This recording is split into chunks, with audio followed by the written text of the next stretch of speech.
नमस्कार। मुंबई बीएमसी चुनाव को लेकर महत्वपूर्ण आंकड़े ओपिनियन पोल के सामने आ चुके हैं, क्योंकि एक नहीं बल्कि 5 बड़े ओपिनियन पोल बीएमसी चुनाव को लेकर सामने आ चुके हैं और बीएमसी चुनावी तारीखों का ऐलान हो चुका है। और बीएमसी चुनाव को लेकर बात की जाए तो इस बार किसकी सरकार बीएमसी में बनने जा रही है, क्योंकि महाराष्ट्र में बीएमसी चुनाव को लेकर सियासी हलचल तेज हो चुकी है। यहाँ कांग्रेस की भी बड़ी मीटिंग हुई है और यहाँ महागठबंधन में इस बार क्या कांग्रेस मिलकर चुनाव लड़ेगी, लेकिन उद्धव ठाकरे और राज ठाकरे एक साथ चुनाव लड़ेंगे। बीएमसी चुनाव में ज्यादा वक्त बचा नहीं है। 15 जनवरी को यहाँ पर चुनाव की वोटिंग होगी और 16 जनवरी को नतीजे सामने आ जाएंगे। तो मुंबई बीएमसी चुनाव में 28 नगर निगमों में भी चुनाव होंगे, तो बीएमसी चुनाव महत्वपूर्ण हो जाता है और इसको लेकर 5 बड़े ओपिनियन पोल के आंकड़े सामने आ चुके हैं। बीएमसी चुनाव को लेकर अपने अपने जीत के दावे किए जा रहे हैं। हाल ही में हुए निकाय चुनाव के नतीजे भी यहाँ पर बात की जाए तो महायुति एनडीए के पक्ष में रहे हैं। हालांकि बीएमसी चुनाव को लेकर मराठा वोट को लेकर अपने अपने दावे किए जा रहे हैं। तो 7 राज्यों से बड़ा बीएमसी चुनाव है और इसमें बात की जाए तो निकाय चुनाव के नतीजे भी चौंकाने वाले रहे हैं, जहां महायुति में भारतीय जनता पार्टी को 129 सीटें निकाय चुनाव के आंकड़े दिखा रहे हैं और यहाँ शिवसेना को 51 सीटें, एनसीपी को 35 सीटें रही हैं, जबकि महाविकास अघाड़ी में सबसे बड़ी कांग्रेस पार्टी बनी है और इस बार कांग्रेस बीएमसी चुनाव अलग लड़ने का ऐलान कर रही है और शिवसेना को 9 सीटें, एनसीपी शरद पवार को यहाँ पर 7 सीट ही मिली है। तो बीएमसी चुनाव को लेकर महायुति और महाविकास अघाड़ी को लेकर क्या कुछ आंकड़े हैं और यहाँ पर बात की जाए तो उद्धव ठाकरे और एमएनएस राज ठाकरे एक साथ बीएमसी चुनाव लड़ने जा रहे हैं। इसका कितना फायदा हो सकता है, क्योंकि मराठी और मुस्लिम वोट एक साथ रहता है, तो बीएमसी चुनाव में उद्धव ठाकरे की वापसी हो सकती है। इसको लेकर ओपिनियन पोल के आंकड़े भी यहाँ पर चौंकाने वाले सामने आ रहे हैं। इससे पहले 2017 में जो बीएमसी चुनाव हुआ था तब शिवसेना थी और भारतीय जनता पार्टी के साथ मिलकर चुनाव लड़ा था।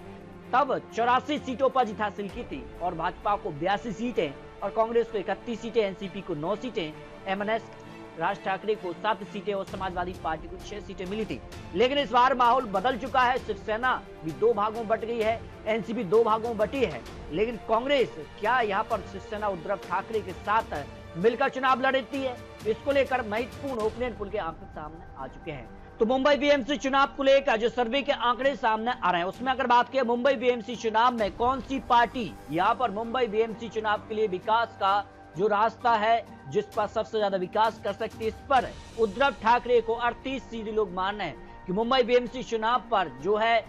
यहाँ पर राज ठाकरे और उद्धव ठाकरे यहाँ पर विकास कर सकते हैं, जबकि देवेंद्र फडणवीस भारतीय जनता पार्टी को 26 सीधे लोग मानने की विकास कर सकते हैं। एकनाथ शिंदे 12%, आशीष शेलार को 9%, यहाँ पर बात की जाए तो श्रीमती वर्षा गायकवाड़ को 7%, राज ठाकरे को 5% और अबू यहाँ पर आजमी को भी 2%, अजित पवार को 1% लोग मान रहे हैं कि मुंबई बीएमसी चुनाव में ये पार्टी जो है विकास कर सकती है। तो बीएमसी चुनाव को लेकर बात की जाए तो बड़ा सवाल जो था उसमें यहाँ पर शिवसेना और राज ठाकरे एमएनएस एक साथ आते हैं तो फिर किस पार्टी को फायदा मिल सकता है। तो यहाँ देखिए, यहाँ पर राज ठाकरे उद्धव ठाकरे को यहाँ पर फायदा मिलेगा ऐसा कहने वाले हैं 39%, और यहाँ पर कोई फायदा नहीं होगा ऐसे 36% लोग हैं, जबकि इसका फायदा भाजपा को होगा, इसका 15% लोग मान रहे हैं, जबकि कोई फायदा नहीं होगा ऐसे 10% लोग आ जाते हैं। राहुल गांधी का वोट चोरी को लेकर जो एसआईआर का मुद्दा है, क्या ये बीएमसी चुनाव में बड़ा मुद्दा बनेगा,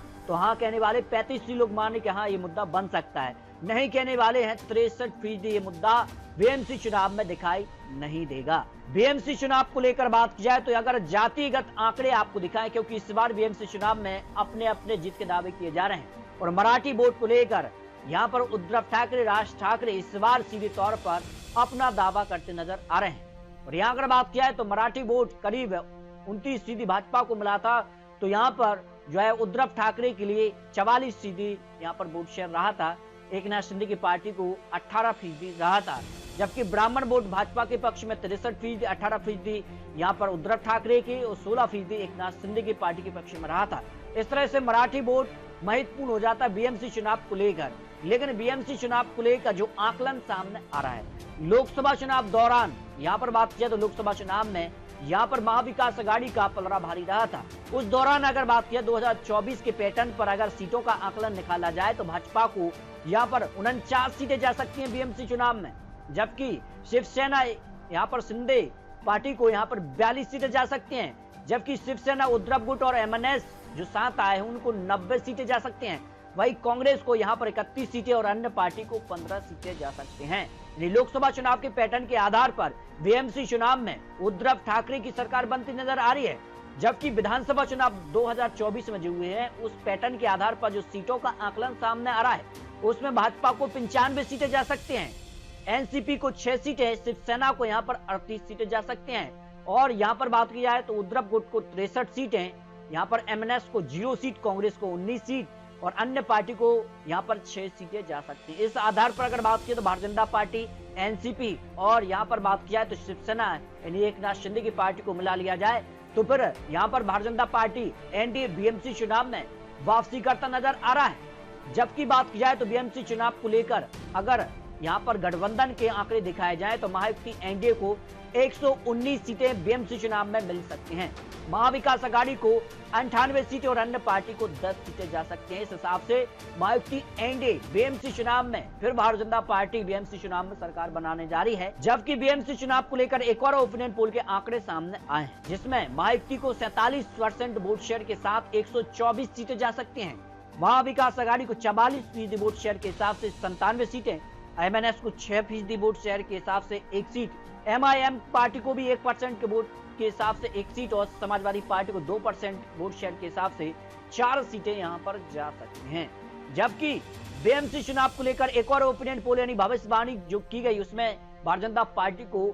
82 सीटें जा सकती हैं, तो एनसीपी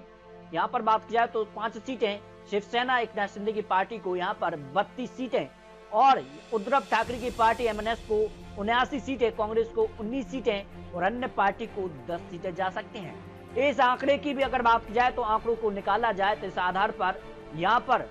एनडीए का पलड़ा बीएमसी चुनाव में भारी नजर आ रहा है। तो बीएमसी चुनाव को लेकर कुछ महत्वपूर्ण ओपिनियन पोल के आंकड़े आपको दिखाए हैं। बीएमसी चुनाव को लेकर आपको क्या लगता है, इस बार बीएमसी चुनाव में एनडीए सरकार या उद्धव ठाकरे की सरकार बनने जा रही है? क्योंकि 15 जनवरी को वोटिंग और 16 जनवरी को नतीजे सामने आ जाएंगे, क्योंकि ये तो चुनावी आंकड़े, चुनावी अनुमान है। बीएमसी चुनाव में मुंबई की जनता तय करेगी बीएमसी चुनाव में इस बार उद्धव ठाकरे की सरकार या फिर एनडीए सरकार, इसको लेकर अप्रैल रख सकते हैं। मिलते हैं और नए लेटेस्ट आंकड़ों के साथ, तब तक जय हिंद, जय भारत।